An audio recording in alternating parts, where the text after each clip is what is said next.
All right, welcome back. I am delighted to welcome Sheila Holm again this afternoon. Sheila, thanks for being with us.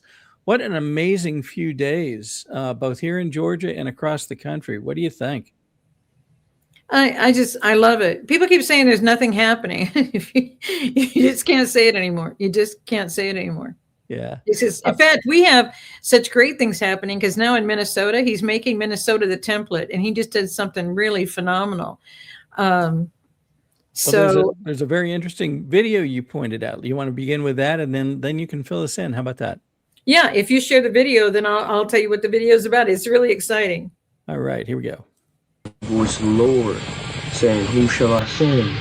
And I said, "Here am I. Send me."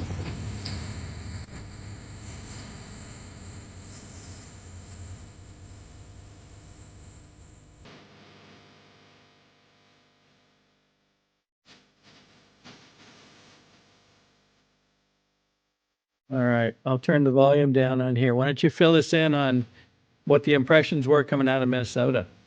Okay, this is so exciting, guys, because that's the 187th Infantry. But here's a message from our president. I sent the VP to Minnesota to try and calm the waters and reach an understanding with the governor and the mayor. They declined to help. I sent Tom Homan. Remember, he said he's going to come back with a great report because that's Tom Homan. He always reports. And so he's going to come back with a full report. So I sent Tom Homan, with 40 years of professional experience, awarded the highest possible award by President Obama, asked him to reach an understanding with the governor and the mayor. They declined to help. So now I'm sending David Gardner. He's going to go up there. I'm sure he'll reach out to the governor and the mayor to hear their views. Then he'll do what he thinks best. Who is he? I should have been more expansive on my introduction. I just love the president. He is Major General David Gardner, commanding officer of the 101st Airborne Division of the United States Army. They will arrive in helicopters. And as you could tell by the video, they weren't just going to land the helicopters in a parking lot and then just kind of get out and walk around and see how things were going. They're coming down in the midst of it on the ropes right off the helicopters. And that was 187th. And remember how he said, I'm using Minneapolis as a template. So any of the rest of you cities out there, this is what he can do. And everybody goes, well, has he filed an insurrection? Is he going to file an insurrection? We don't have to file an insurrection. The insurrection is being done on us. We're not going to file an insurrection against our own people. We're not going to. That's what they did before the Civil War. Abraham Lincoln, they told him that would resolve it.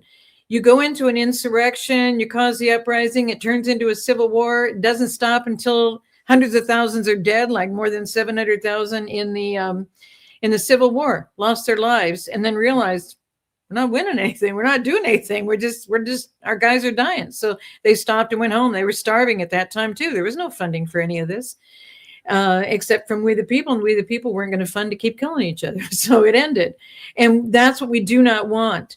This time, we're not just going to battle out things. We're going to come to peace globally, which is what the president is doing. We're going to come to peace in this nation. We're going to come to peace with our neighbors. It's amazing what he's been doing. Today, he's meeting with the president of Mexico. And he said, now we're doing so good communicating with each other. We're going to start spending some time in each other's countries talking to each other. So he's going to go down and do a diplomatic meeting down there. She's going to keep coming back here and doing... Same thing he did with Zelensky. He's resolving things and bringing neighbors together because the issues that everybody's fighting over has to do with the fact that we've all been under somebody else's control and we don't have peace or freedom or liberty, or we've been enslaved. We've been, in America, it's been a captured operation from the very beginning. That's right. Before president ever raised his hand in 1789 and took the oath and put his hand on the Bible. I mean, we've been there, you know what I mean? And now all these other countries that were trying to warn us, now they're realizing we get it. So now that we get it, we have to reach out to these neighbors, and everybody's like, well, the president's turning his back on us. No, he's not. He's uniting us because they've divided us to fight against each other. And they did it to these other countries, Mexico, Venezuela, Colombia, Cuba, to fight against us and drug our people and be mad at us because they think we're the ones destroying them. Iran thinks Americans are destroying Iran. Americans have not been behind any of this. Our money has been used for all of this, but we've not been behind any of these wars. And the president has already snuffed out 8 of them, and he's not going to let one happen, because that's not what's going to heal this nation. It's not going to be what heals the world. What we have to do is come together and unite together, because that's how we can defeat them. Us being divided is how they're able to conquer us. That is what has to stop. That's why you keep this up. You don't cooperate. I sent my best guys to come and help you. Okay, now I'm going to send another way. And now you're going to have to deal with them. And that's why it was so phenomenal the way he did the wording. Let me just look at this again. So now I'm sending David Gardner up there. He's going to reach out to the mayor and the governor to hear their views. Then he'll do what he thinks best. He already knows what he has to do. So who is he? I should have been more expansive in my introduction. Major General David Gardner, commanding officer of the 101st Airborne of the United States Army. They will arrive in helicopters. So this is a template. You keep messing up in these cities. You keep coming against our people. He's not going to put up with it. Yeah. And people forget he's commander in chief. They forget that. What's fascinating to me is you look, you mentioned all these different countries and all the different things that are in play right now. The people are reaching out saying, hey, we like President Trump. Yeah, the people of Greenland, we'd love to be part of the United States. There's the deal for them could be just amazingly wonderful. And yet the powers that be, the globalistas, as one of our good friends likes to refer to them, want to stand in the way. They want to talk about all the reasons why this is wrong, shouldn't be being done. President Trump is overstepping. He's trying to foment violence. That's not at all true. He's giving the people a better way. The Prime Minister of England sent a note out and said, Greenland should be controlled and led by Greenlanders. So the president answered back, and Britain should be led and controlled by Britain. So you want them to have their own freedom and their own leadership. Britain needs the same thing. They've never had it. They've never had freedom of that in England. So then what happened is when the president said, when he took us out, since I've seen you, he took us out of WHO, he took us out of WEF, he's restructuring, there won't be a NATO, there won't be a UN. I mean, it's all getting cleaned up. And he went there with the peace board already in position and ready to be sworn in.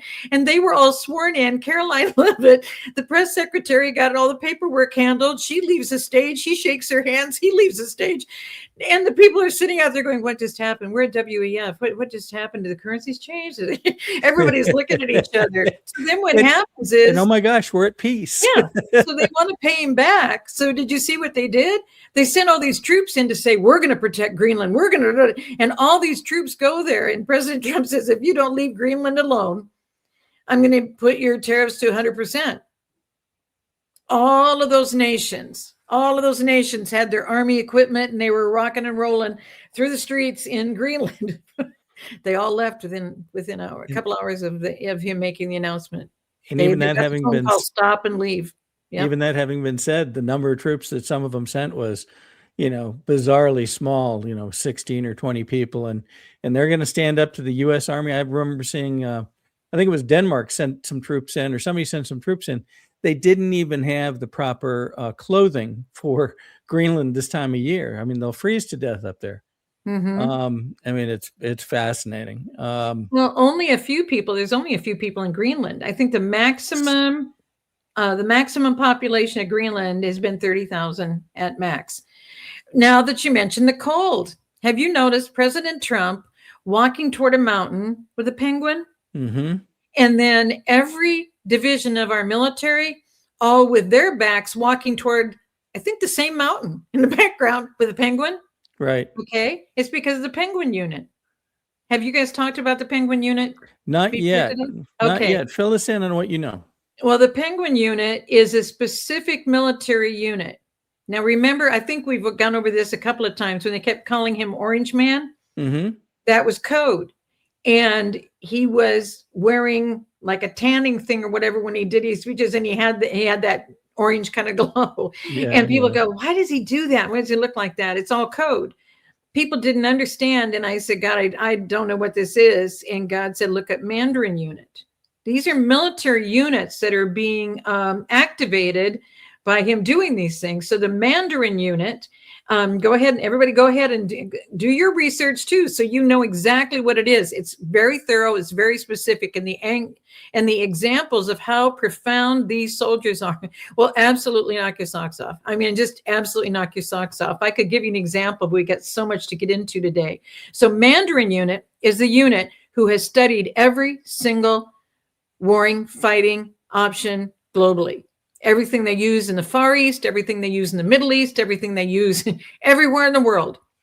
So they can come up against any type of fight or any kind of battle that they would find themselves in the middle of. They know how to get out of it. And they also know, and one quick example would be when a general sent them to take care of who comes in a gate at 6 o'clock at night. Mm-hmm. And blah, blah, blah. Well, the guy studied it in advance, found out that general was involved in a scheme, and found out who they had to take out, took that person out. They were back at the unit before 6 p.m. And he goes, you were supposed to be at the gate. Why aren't you at the gate? And he goes, sir, we already took care of it. And by the way, you have some people you need to talk to.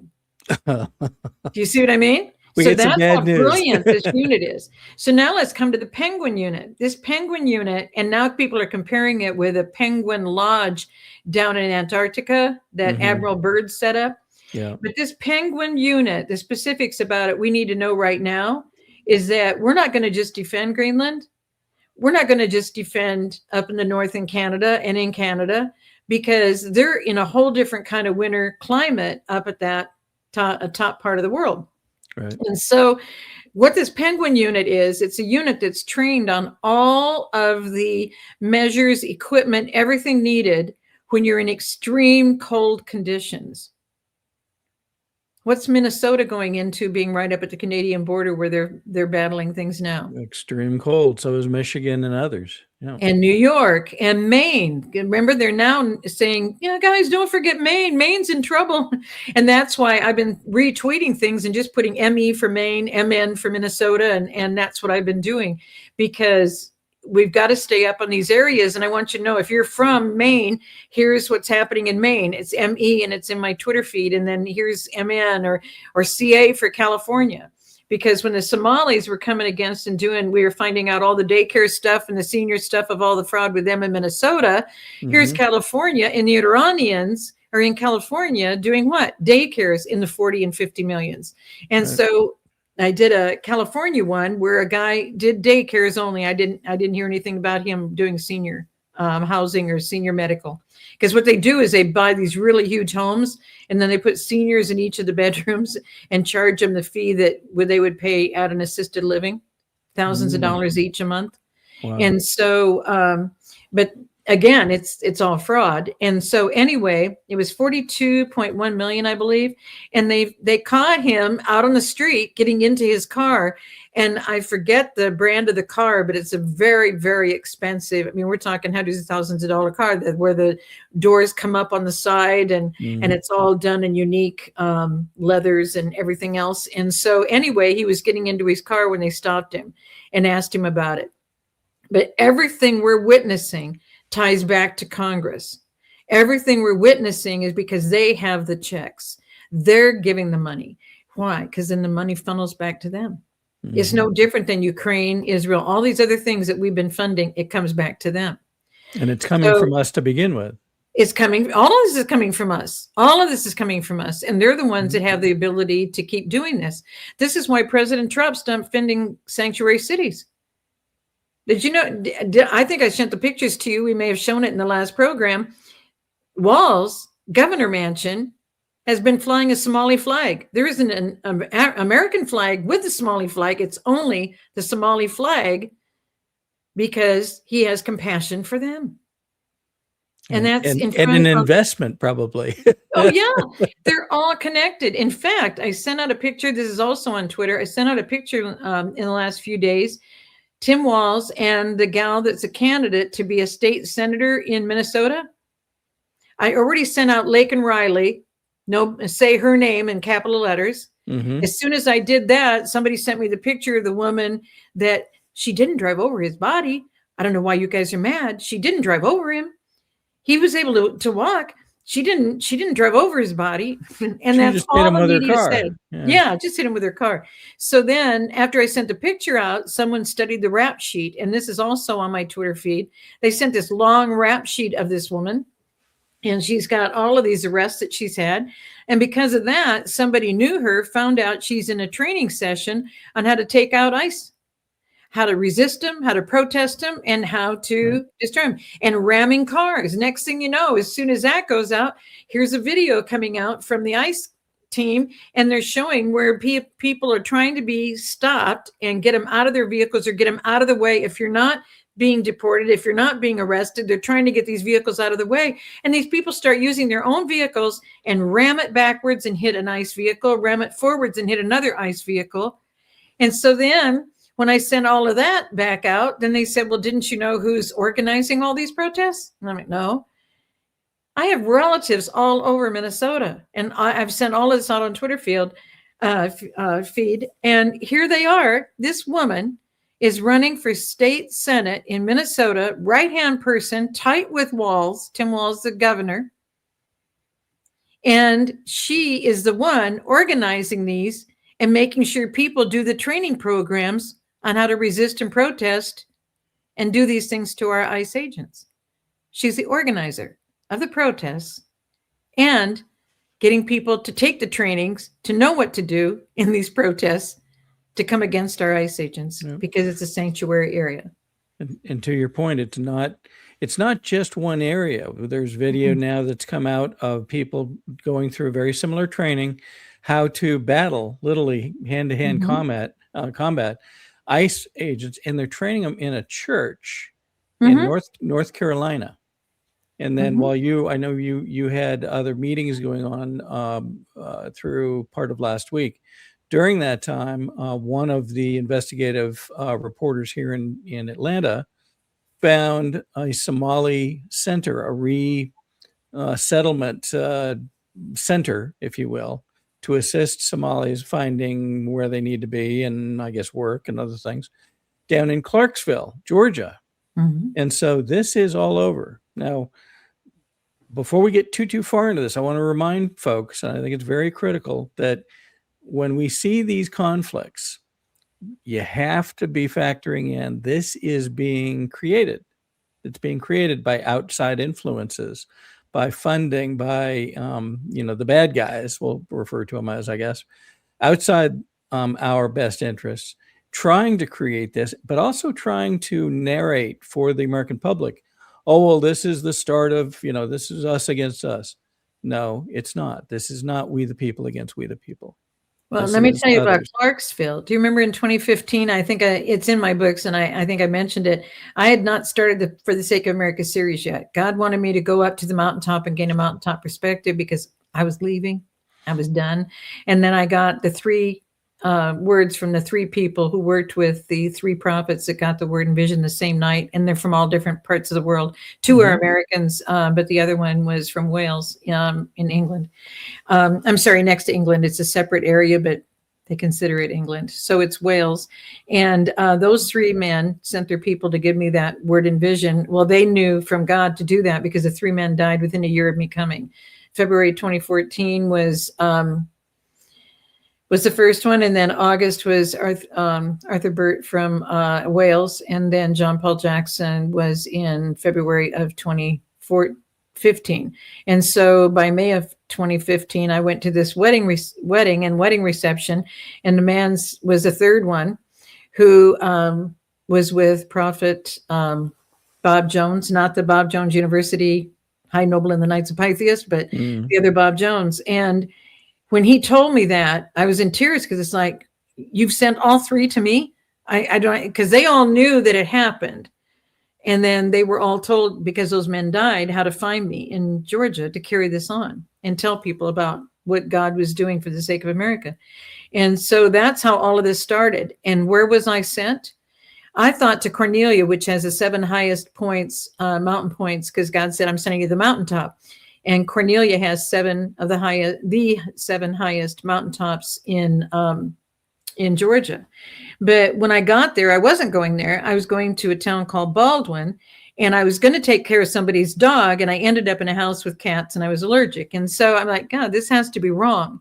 But it was absolutely perfect because the word Baldwin means stone pile. Mm-hmm. And all of these towns are next. I mean, Clarksville is where the bank account is because the man that I met in the prayer session is the senior vice president at the bank in Clarksville. And so when you see what God was trying to warn us about, and now how the infiltrators have done this. And when you mentioned Clarksville, I'm really sorry. I'm going to look at what's happening there and find out what I can do with the people in Clarksville to get that under containment, because it's such a beautiful area. Helen, Georgia, there's all sorts of towns, similar names. There's so many C towns that start with the letter C. It's not just Cornelia and Clarksville, but Baldwin means stone pile. Now, why was it named that? And you guys go ahead just for fun and research Baldwin, Georgia, and pull up their website for the town. Because a woman in Israel sent a note back to the man at the bank and said, there's something you guys need to know. God wants you to know about the meaning of Baldwin, Georgia. And so he sends this to me. He goes, God said, get it to you when he got this email, because this woman in Israel keeps coming back to Baldwin, Georgia, and Clarksville. And so she sent this word to them. Well, I'm on my phone and I'm scrolling and scrolling and scrolling. So I called him back and he goes, go all the way to the end. It's like a 42-page document. And I'm scrolling and scrolling. And I get to the end. And so when I got ready to do the book and I said, God, now how am I going to go back and find that document? He said, it's on the website. I'm like, it's on the website. So you look at Baldwin, Georgia, and the description on the very homepage of the website is that when the Cherokee, it was the Cherokee and Creek line in Georgia, and it goes all the way back to the 17th. If you look up the 1777 map, I shared that when we were at the event with General Flynn, October 1 of 23, I think it was, in Georgia, when you and Tammy were there. And when I shared it, it was because that line between those two tribes, Cherokee and Creek, was right at Baldwin. It went through the center of what's now the center of town. And so they built a town around it. But by then, they were all pushed off on the Trail of Tears. So they left what? The Stones of Remembrance. So what it says on the website, and I can only paraphrase because we don't have time to go onto the website today, but what it meant was when the Cherokee were on this land, they were plentiful. And seriously, I'm paraphrasing, but it's pretty close to what it says. And now they are no longer in the area. So the meaning of the stone pile is forever lost. And I shortened it and paraphrased it, but that's the message. But the message is stones of remembrance. And the stones of remembrance, and this is all in book 2 for the sake of America, the stones of remembrance is just like they did when they crossed the Jordan, and they put the stones to say, we were here. We accomplished something. We were here. We did this, because people don't remember. Years later, they don't remember. And to say that the message was forever lost, it's in scripture, what the stones of remembrance mean. So then when I did book 2, God said, well, now you have to tell my people about stones. And I said, stones are stones. And he said, no, they're not in Hebrew. I said, what? And the word stone, and that's why they're guide stones, the Georgia guide stones. They're not guidelines. They're not guide rulings or guiding rules, or they're guide stones on purpose, because in Hebrew, stone means the Father, Aleph, the Father, Beta, the Son, and the noun is feminine for the Holy Spirit. And please don't, people right away went, oh, Sheila Holm is calling it Mother God. No, he made us in his image, male and female did he make us. We are him and he is us. We're tight because he is the one who created each of us. And so in male and female did he make them in his image. And people, there's a woman that I know in Georgia that has a book out called about don't try and figure God out, because God has no figure. So the title of the book is God Has No Figure. So he doesn't show up in the midst of having an exact figure. When he came as man, it was Christ who came and was on the earth with us. So that's what goes on. So anyway, the history of Clarksville, and now to look at where it is, because that book came out in 2017, and they had Habersham United Believers, because that's the county, So they Mhm. called it hub gathering, prayer gathering. And so they met at noon. And so you would walk in and you would sit down. Nobody would say anything. And whoever was given a prompting of the Father would say part of a prayer or a message. And then as soon as that person was done, whoever was next, and they knew from Father when it was the hour, and they all left and went back to work because that was their lunch hour, but the driving time and everything. And they were that committed to keep this community tight with the Father. So hearing this news, and I'm sorry, Bill, but I think it's important people understand where God built this back before we were fully organized as a nation. And those tribes were there in that exact area. And it was all Cherokee in Clarksville.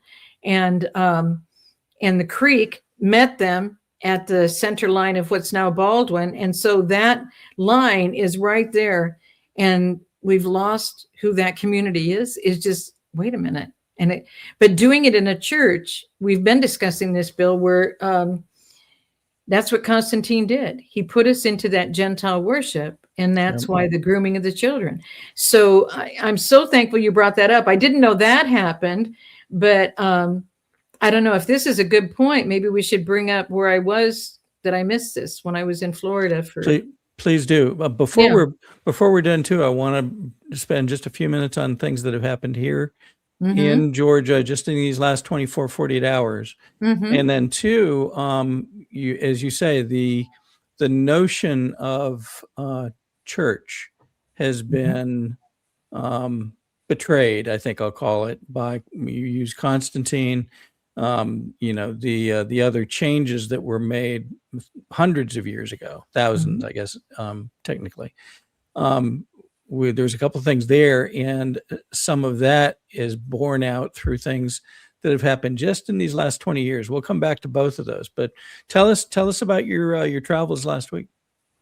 Well, there's, I think, a couple of pictures that you might want to bring up. I was down in Florida at a signing or swearing in. They were swearing in 51 people from 24 different countries, and I'd never been officially invited to a swearing in. And so I went down to attend the meeting, and guys, there were a few things that shocked me. This was the meeting. I stood up and took the picture before they started telling people to turn their phones off. And so I got a picture of the 51 people gathering, and you can see their seat numbers all have numbers on them. And they all got certificates based upon their numbers. One of the craziest things that I heard that is very disarming is that when you fill the certificates out now, because we're under a new regime, President Trump did a video, and they said he was just down on Southern, which is 2 blocks away from the swearing in. And we were able to catch him to get this video. I'm sure they say that to every class that comes through. And so he said, it's not what the president said, it's what the organizers said, who was getting everybody ready and telling them. And then they made sure that they asked, does anyone need any help with all these rules and instructions in Spanish? And by this time, they weren't supposed to be still speaking fluent Spanish, and nobody raised their hand, but there were a lot of Spanish-speaking people there. But these folks were becoming citizens at this moment, yes. That moment, I mean, it all happened quickly. They all swear at once. You don't swear in individually anymore. You just raise your hand and the whole room swears. So that's it. But what he was doing was prepping them for it. And he said, we're going to be giving you a certificate today. And you just need to know now we're under a new administration. And so now the rules have changed. And that alerted me to what rules changed? How did immigration change? And he said, you're only going to be able to put 3 names on your certificate, a first, a middle, and a last, because now you're becoming an American citizen. They will not allow you anymore to put any more names on that. And whatever name you list as your first name has to stay your first name for the rest of the time that you're a citizen in America. And so I kept thinking of, and this is in Georgia, not California. I knew a lot of people who own businesses and rented out places, rented out homes, rented out apartments, etc. And did you know that they were going ahead because there was pressure, because these people were paying their rent? But here's how they paid it. One time, this was their first name, middle name, last name, but they have like 5 middle names. So then they would come back and do another form with him to have a different first name, middle name, last name. Do you see what I mean? Because all of them sound like first, middle, and last names. Mm-hmm. And so they would just keep rotating these names, and some of them were receiving welfare benefits under multiple names. Oh, one of the ways of pretty much most of them, because they all frauding. knew how to do the same thing. Well, this is happening all across the country. It's happening in California, but I didn't know people who were agreeing to sign these. The reason they were signing them is because that's how they were able to pay the rent. Mm-hmm. And in some cases, nobody had ever said, no, you can't do this. This is not proper. Yeah. Right. And you're getting a certificate to live as an American, and you got all these names that they're just keep rotating. And he said, whatever you say your first, middle, and last name is has to now be that name for the rest of time. And then he said, and we want you to know that there's been problems with identity theft. You know, the stuff I've dealt with, identity theft. That's my Nation Restoration book, covers it. Yep. And I'm doing it in the second edition. And so he said, so please don't hold up this certificate with your certificate number and your name on it, because now instead of their social security number, now their certificate number will be taken over and this will be copied. And he said that you're only this piece of paper. It's a certain kind of paper. And I mean, I'm sitting there just going, this is what we're dealing with in everything in America. You know, It was such a strange thing to be hearing this. The thing that really caught me was it's a new administration, and now they have a new rule. That's a new rule, to only have one first name, one last name with a middle name. And I bet that many people have not even heard of this until you're now explaining it, because you were there to witness the ceremony and understand what was going on. There were so many things he said that were disconcerting. So I'm going to see what can be done about it. But it's really frustrating, because the other thing they were saying is, we're sorry it's taken so long to process you, but COVID delayed, blah, blah, blah, blah, blah. And he said, but what you need to understand is each one of our guys and the people that I was with, they knew, because they heard from the person that they interviewed with. Did you know that they have files on all of the undocumented who want to become citizens? They don't have a green card or anything. They're completely undocumented in America. And they have an immigration file. And those files are from floor to ceiling. Why? Like, why? Why are you working on immigration files for people who are undocumented in America? Yeah. And so they said, please, because so you don't know in these 51, how many of these 51 never had a green card, never had any connection with America, and now they're being sworn in. And that's why they have to be very careful to only use 3 names and keep those as your 3 names, no matter what you do.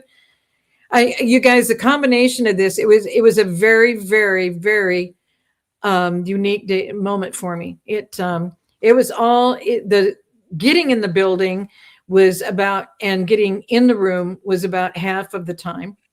Giving them the instructions was about a fourth of the time.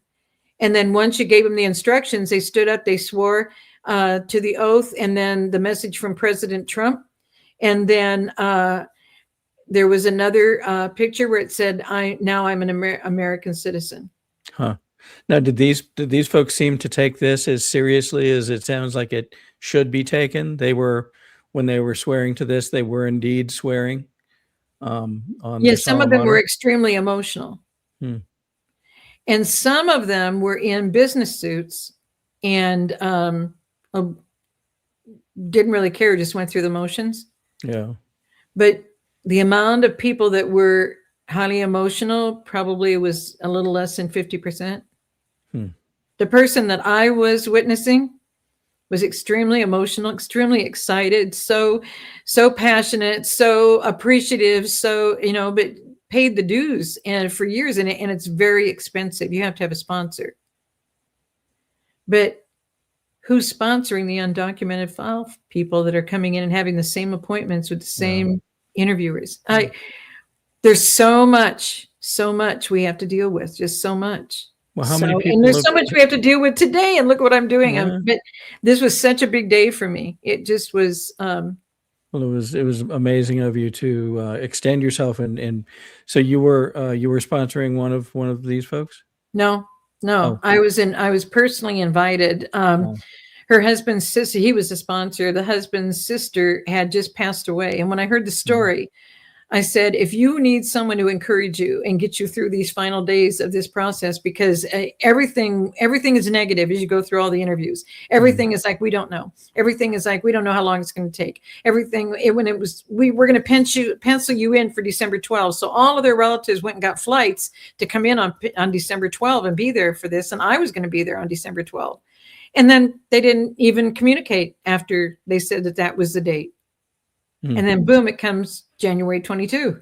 And so now none of the friends and family that flew in for the event in December were able to fly right back and be there for this one. Yeah. But I invested the time because I've never been invited. And I was prompted as soon as he said that. I said, if you want someone to represent for your sister, and I'm very sorry you lost your sister, but the sister had encouraged her through the whole thing and stood with her through this whole thing, and then had just passed away. Right before the December event date. And so I said, if you want someone to come and stand with you, I'll come. And they were just very appreciative. And it was a very special day for us. And she just couldn't get enough pictures in front of signs where it says, I'm now an American citizen. And they gave them each a little flag. And she was waving the flag the whole time we went to the lunch. And then after we went to the lunch, and so we went to dinner. I mean, she just couldn't get over talking about it and expressing her appreciation. So, because she came from the nation of Turkey. And there's some in Istanbul, and it's a tough area. It's tough what's going on there. But her family is there, and they're so happy for her that all this has taken place. It was an amazing day, but I cannot tell you, I got the feeling from everybody that it meant something important to them. We've heard stories of so many people. I grew up in Florida, and of course, a number of folks ended up in Florida from Cuba and other locations. And as you say, there were some that seemed to take it all in a stride, but there were others that to this day talk about how blessed they felt that they were able to leave a place of threat and harm and desolation and so forth, and come to America and be able to create a life here that was so much more and better than what they grew up with. And those people are still around today. And what I'm sensing is there are people now that are looking at their former homelands. Venezuela is a great example currently. And they want to go back. They want to see their families that they have not been able now to see. And they're praying and hoping that that will happen. And just in these last, I think, 12 hours or so, Trump announced that the air corridors above Venezuela are once again open, and he's alluding to the fact that folks can very soon travel back, see their families, and begin to look at I guess I'll term it a sort of a normal cadence of life beginning to return to Venezuela, hopefully, God willing.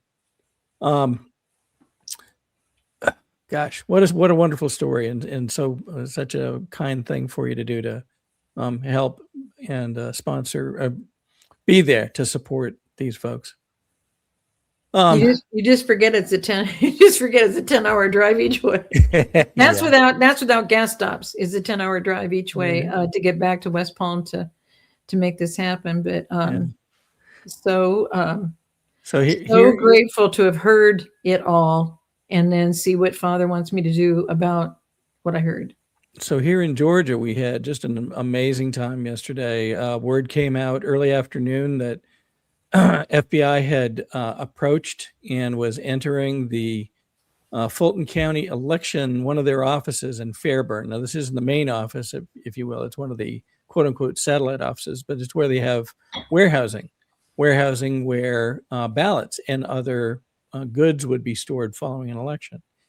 And in the course of literally minutes, folks from all over Georgia were responding to this. Several that I know immediately stood up, got their things put together, got in their cars, and traveled to there to be part of witnessing what was going on.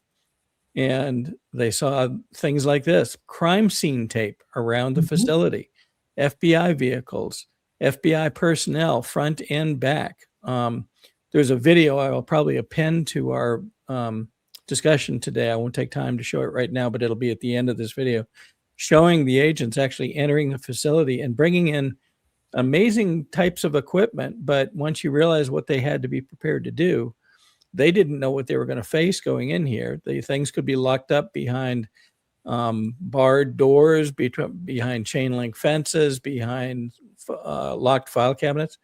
And they took in all the equipment necessary to be able to access everything they were expected to retrieve and bring back based on the court order that caused this to happen. And so our friends got to witness this. They got to have brief discussions with some. I asked if they actually were able to see Tulsi Gabbard, who was there, we are told. And here's a couple of folks that are well known here in Georgia, Jason Frazier and Garland Favorito. Garland is the head of Voter GA, one of the organizations that's been fighting for Georgia's election integrity and election rights for many years now. And they stayed through much of the day and into the evening. And yet here's Tulsi, all in black baseball cap, very understated.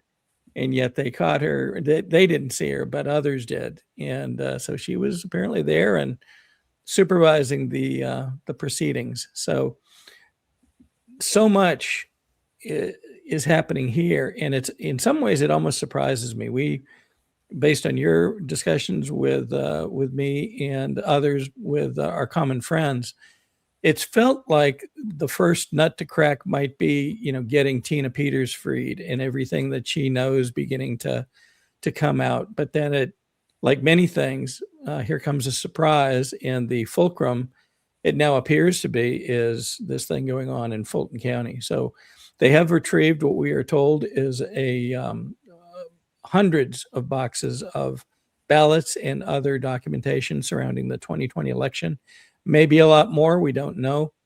But the anticipation now is that this is perhaps the first bastion of uncovering what's really happened. And I think people will find, and you and I both heard this, I believe, that this Fulton is a key, certainly in Georgia, but is just one of hundreds of counties, hundreds of locations that will likely find that fraud was done against the American public, against we the people. And so it was an amazing day, an amazing time to see all this happen. Have you covered her presentation on the entire structure of Obama? No, not the rest of Obama? Not yet. We've reported when she came out and said that there was evidence against Obama, but please share what you've uncovered. Well, when she came out and shared that, they have everything they need. And Obama was, in essence, behind everything in these elections in 2016. He was the one behind masterminding all of it, involving all the departments, and the departments cooperated with him. So it wasn't just the agencies, it was the departments and the agencies. And so they have it all.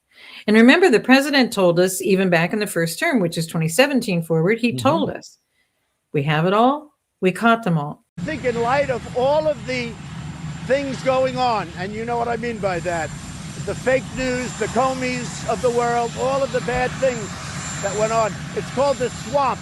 And you know what happened? And you know what I did? A big favor. I caught the swamp. I caught them all.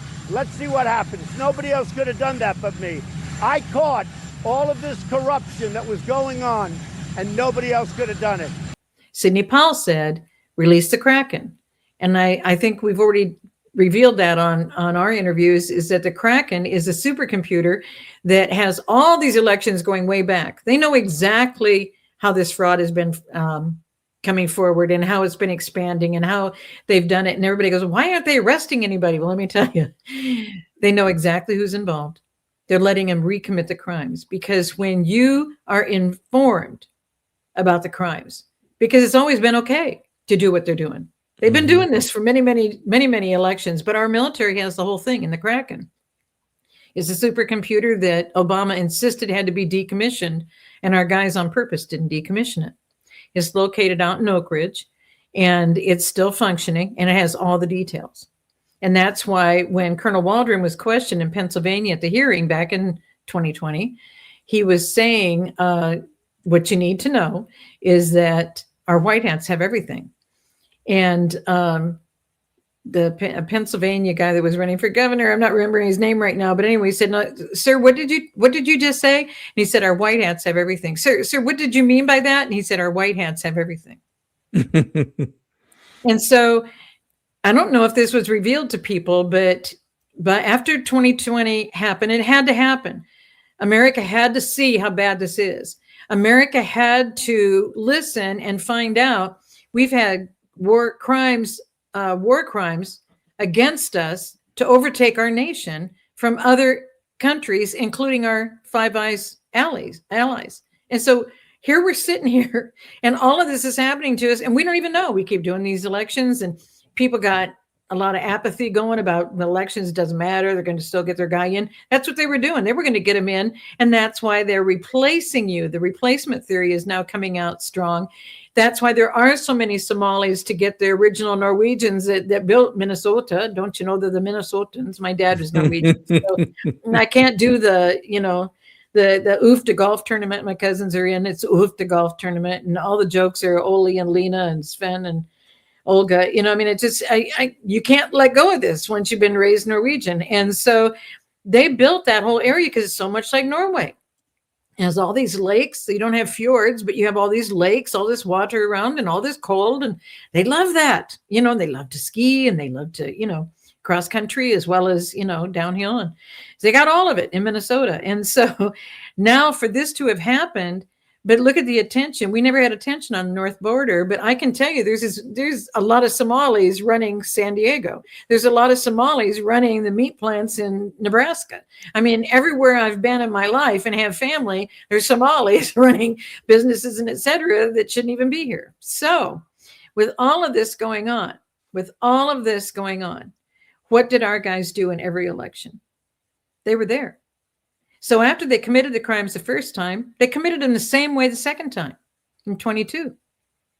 They committed them the same way in 24, but by 24, they'd already had just the tip of the iceberg out in the 2,000 Mules, wasn't it? 2,000 Mules came out in late 22, if I recall correctly, early 23. Yeah. So then they prepared them and let the world know what was going on and who got caught. But they didn't say everybody that got caught. They said they gave examples. Mm-hmm. And that's all they did because it was rampant. Okay. So what happens when we come to the 2024 election? Our military guys, when you opened a warehouse to get these billets out, like what they're talking about now, our guys were inside waiting for you to commit the crime because you've now learned 3 times, you've been warned, these are crimes and they lead to sedition, treason, because in treason, the difference is one word, knowingly. Mm-hmm. You knew the crime, you knew the implications of the crime, you knew the consequences of the crime, and what did you decide to do? You decided to commit the crime. So you committed the crime knowingly. So if you think this is all stretching out, the thing is, every one of these people involved from Somalia has people in America who are legal Americans that are making all this happen and making sure they have the funds. Why? Because it's a money laundering process, everything they have them involved in. So they're providing housing for them. We're paying it. We're paying all these bills. And for everything, it seems. Yeah. And then the money flows. It's a racketeering process. And that's why, I don't know if you covered, Tulsi Gabbard and Kash Patel said, we're very close to doing the cases against the entire Congress. But it's not just entire Congress. It's all the lobbyists. It's all the handlers, all the entire Democratic Party. Yeah, they called out the entire Democratic Party. Not just Democratic Party. Two of the main ones are Cory Booker and Rand Paul. And so when you look at the list of names that they've got, it's all across, because we've already said it's a uniparty. It doesn't matter because they're all in the society and they're chosen and positioned, and we've never had a word to say about it. And this has gone on since before Lincoln. Lincoln started the Republican Party, was started in 1854 because they did compulsory school education and they were indoctrinating the children already. And so they started the Republican Party in Ripon, R-I-P-O-N, Wisconsin in 1854. And what happens? They bring in Lincoln as a president. And then they're not going to put up with him because he's going to follow the Bible. He was a Bible believing, Bible reading man. And that he was going to bring us back to that. They couldn't let him stay in. And then when he got reelected, in 42 days into his second term, he was assassinated by the high nobles and the Knights of Pythias.